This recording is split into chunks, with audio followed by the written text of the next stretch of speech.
Okay,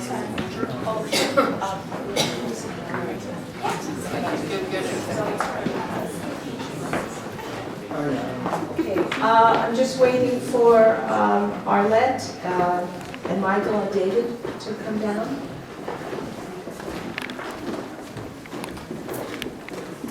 Joyce is already here.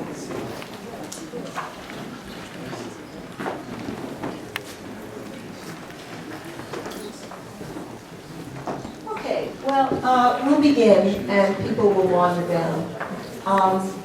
Welcome to Strathmore and If the Shoe Fits. This show has been about 3 years in the making, and I am thrilled that it's here, and as I say, it's not what you would expect, but it's more than you think. There are incredible media here and wonderful artists, and I'm going to ask the artists that are here, and I'll call them up one at a time, to please say a little bit about themselves and their work and the concept, which is quite overwhelming. How many people have, is this their first visit to the mansion? Wonderful. We have a terrific season set up, and I hope that you will return. Our next show is the Creative Crafts Council, which is 9 guilds that come together for this specific exhibit. Before I do that, there are some people who I really want to thank, without whom, as they say, this show would not have happened. Charlene McClellan, who is the gallery director, the person who is taking the picture over there, Gabby Tillenberg, and the person in the striped shirt up on the landing, Leslie Lundgren, who has just joined our staff, as has Gabby. Without further ado, I just want to, I should introduce myself. I'm Harriet Lesser, and I am the curator here at the mansion, and I am thrilled to have that job and opportunity. So first I would just like to introduce Ruth Pettis, whose work is upstairs in Gallery 2, and she can say things better than I can. Can everybody hear me without the microphone? Yeah. Okay, all right, that's much easier. If you're interested in my accent, my mother was English, British, and grew up in London and in Australia. So, even though I'm half American and have lived here for more than half my life, I still have a British accent. So that's where the accent comes from. So when I started off doing artwork, I was doing a much more conventional work. I was doing figurative painting. I never graduated from art school. I first of all was at the University of Sydney in Australia studying art history and languages because I wanted to do art restoration. But my family moved to Washington, D.C., and I relocated there. I spent some time at the Corcoran and the BFA program, but left. When I moved to Baltimore, which is where I still live, I was working and I got involved in a theme that was called Men in Suits, and it had nothing to do with any kind of feminist message. It had to do when I saw a cartoon of Raphael's at the British Museum of men. Do you all know what a cartoon is? It's a study on cardboard for tapestry. And it was a picture of these men in their togas, lined up. They looked like they were waiting for a bus stop in a queue. And I just thought, in 1983, these men would be wearing suits. So I just figured that, the male figure has not really been used that much in painting history, except as a historical theme. So when I got back to Baltimore, I started working on this theme of men in suits. So it wasn't political, it wasn't feminist, it just came from the image, just came through the back door. So as happens, and these were for some very, very large paintings. As happens, you hit the wall, and even though I was showing the paintings and getting good reviews, I was in the middle of reading A Tale of Two Cities by Charles Dickens, and for some reason reading the description of the mail coach getting stuck in the mud, and the horses are going mad, and the passengers having to get out and push the whatever. Just an incredible description, and I decided I would make a shoe.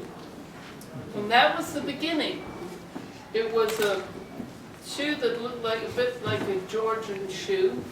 I went to Goodwill and I found a shoe, covered it with tar.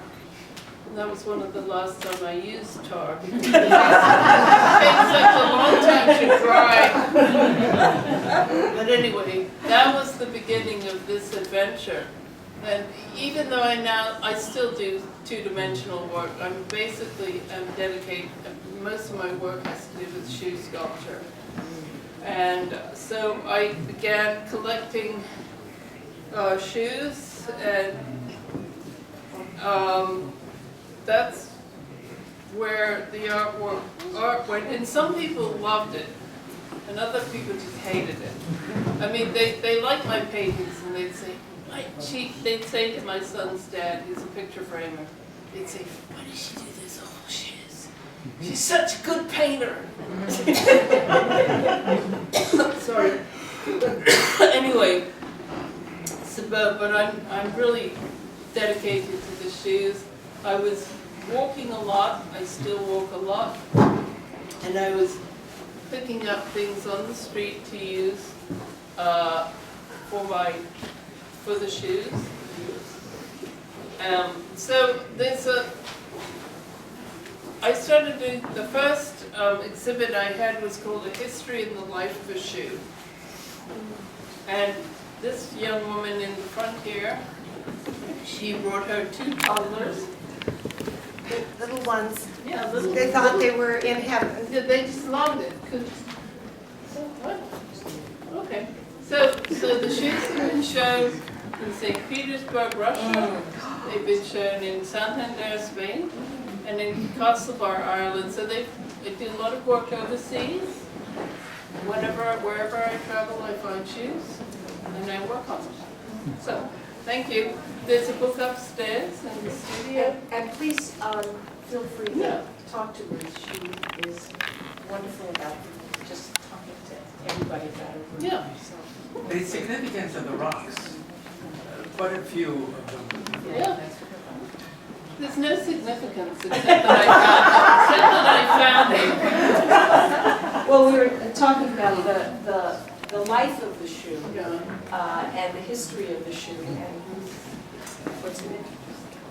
It's very, that I work on them in a very intuitive way, and work in different places. If you think there are rocks here, you should just see my Irish shoes. There's lots of slate rock. Anyway, okay. Anyway, please just continue because that's what this ceremony is about. Joyce, if you want to come up. Thank you. This is Joyce Zipper, whose work is in Gallery 1, and don't mind, a lot of people here. Please, if you want this, it's not. I'll try to talk loud enough. Can you hear me up there? Because I know I have a, do I need the microphone? Yes, you do. All right, there we go. Well, I have been a seamstress and I designed costumes for a while. This was years ago, starting out in the 50s and 60s. And my love of art just popped in there in the 60s, and I painted for like 26 years, and then ended up finally getting into sculpture. And I worked in, I welded for a while, and then I decided that I didn't want to have to dress up and go to another place because I didn't have a welding studio at home, and I wanted something I could get my hands on immediately, so I shifted to lighter weight metals that were still strong enough to hold good shape and so I could work whenever the whim hit. And that's what my metal shoes were about. And I'm driven by texture. I usually try to find metal materials that look a lot like cloth and fabrics so that I can transfer that idea into the shoes. And I also am a stone carver, so I have carved the 2 shoes up there in the gallery.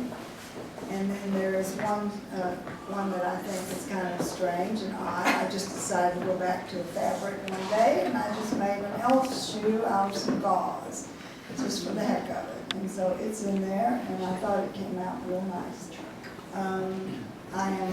I grew up in Mobile, Alabama. I was born in Kansas, and I live in Springfield, Virginia, and I've been there since 1970. And I show all over the place. And thank you so much. Oh, thank you. Thank you, Joyce. Arlette, do you want to come up also with Michael and David? Yeah. This exhibit was a long time coming. It's gone through several iterations.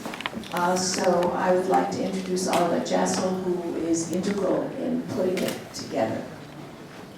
Thank you.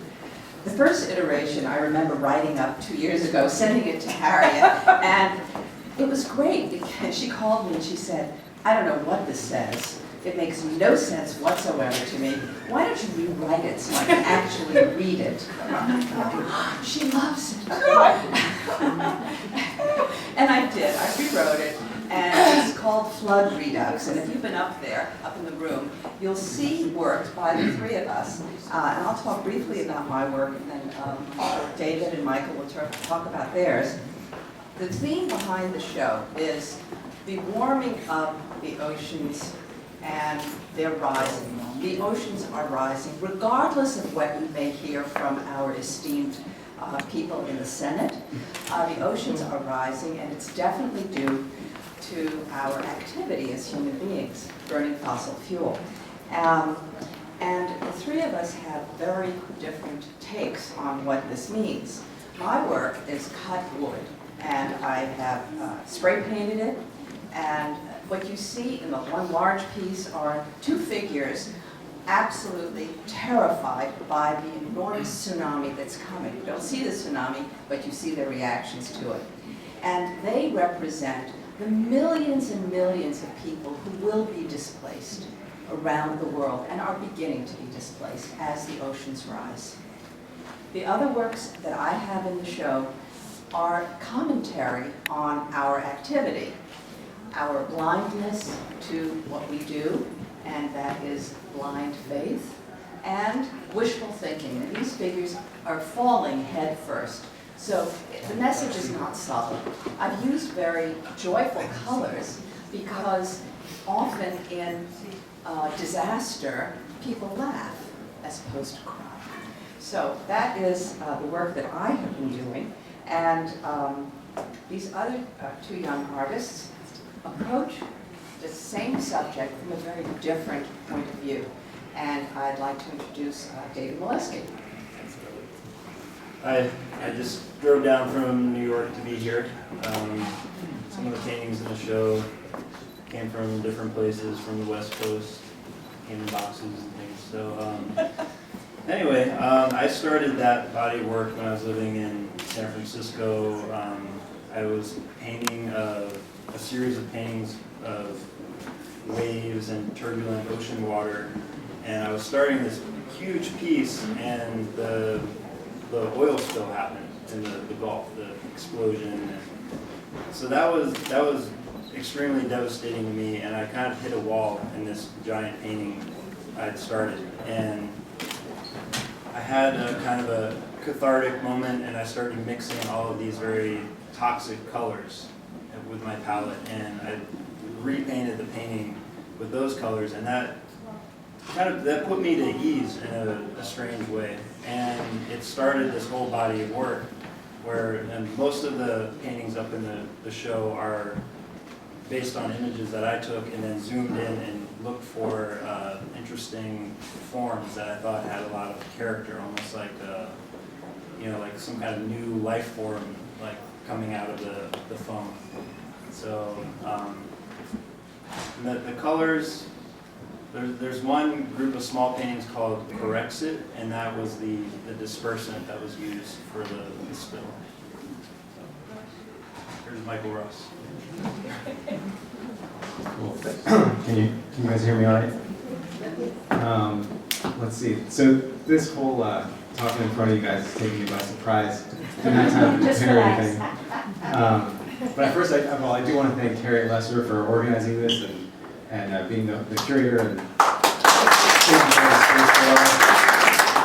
Alex Dassel for being the curator of us three and being the ringleader of this little group. We're not always the easiest to deal with. I know that because I know David from a long time ago. We went to high school together, we went to middle school together. We still can't agree on if I know him from middle school or elementary school. I don't know what. Arlette's been a neighbor from across the street and a great painter and kind of a mentor. And so the three of us have known each other a long time, and so I think in addition to the political and environmentalist slant on the show, I think there's also kind of a personal history that joins the work together. And I think that's important to recognize. And I think there's also, even if you have a political or environmentalist message in your work, you still have to have an affinity to the subject matter. And I think that the three of us, for different reasons, and partly because it's just a human affinity, we all have an affinity to the sea. And that's why a lot of these paintings are about the sea. I know I spent part of my childhood near the sea. I lived in California, as did David, for a long time.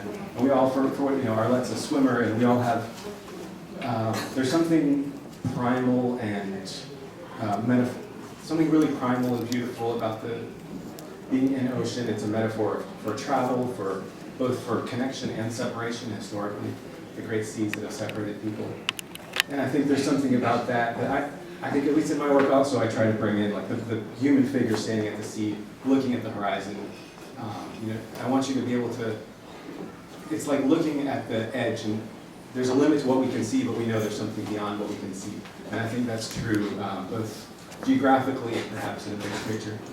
So that's what I say about my work. Thank you. Thank you. And as they say, last but not least, there's a piece of sculpture that you should not miss on the landing. Suzanne, if you want to come up and just talk about that sculpture, La Mer, La Mer. Harriet, thank you. Can you all hear me? Yes. First of all, I must say thank you for coming here tonight. It's people who are interested in art and support the arts. That's what keeps artists creating. My piece up there is the fish that's in the shoe. I began it as a self-portrait. But quickly, as I was carving it, I carved it out of styrofoam to begin. You can imagine it as a pink styrofoam piece. That's how it started life. I realized that from one vantage point, if the shoe were pointing away from me, it really resembled just a woman's ankle in a shoe with a frill on it. And then walking around it, I realized that's when you discover that it's a fish. The duality of that struck me. And I realized that it's the same as with people. I am an emerging artist, so I must thank Harriet especially for having my piece in the show. My studio is called Flash Sideways Studio. If any of you saw the show Lost, how many watched the show Lost on TV? All right, so just a few. It's about a plane that goes from Australia to LA, but it crashes and the people live on an island. Well, just about, I think it was seasons 5 or 6. The writers must have been dying for something new because they decided, well, we'll have a separate but parallel universe in which the plane doesn't crash. So while you watch this show, you have to keep both realities in your mind. And that's why I made my studio Flash Sideways Studio. People, situations, yes, but oftentimes people too have a dual reality about them. You have your social face and then you have who you really are. Well, I wasn't an artist. I've just become one in the last few years. I was in the pharmaceutical new products development area. I spent 20 years as a hospice volunteer. And then one day I sit and try to make a ceramic bowl and I can't do it. But I use that clay instead to make a bust. And where did that come from? Who knows? But if I have that lurking within, I just have to ask each and every one of you, what do you have lurking within? You know, if I hadn't sat down with some friends and a whole lot of wine to try to make a ceramic bowl, I wouldn't have found this. So really, I just challenge you to find all those other parts of you that either you don't know about yet or that you have not revealed to others. So, thank you. Thank you, Harry. Thank you very much. I hope you'll all continue drinking and eating and finding the artists and finding, as Suzanne says, the artist in yourself. So thank you very much for coming.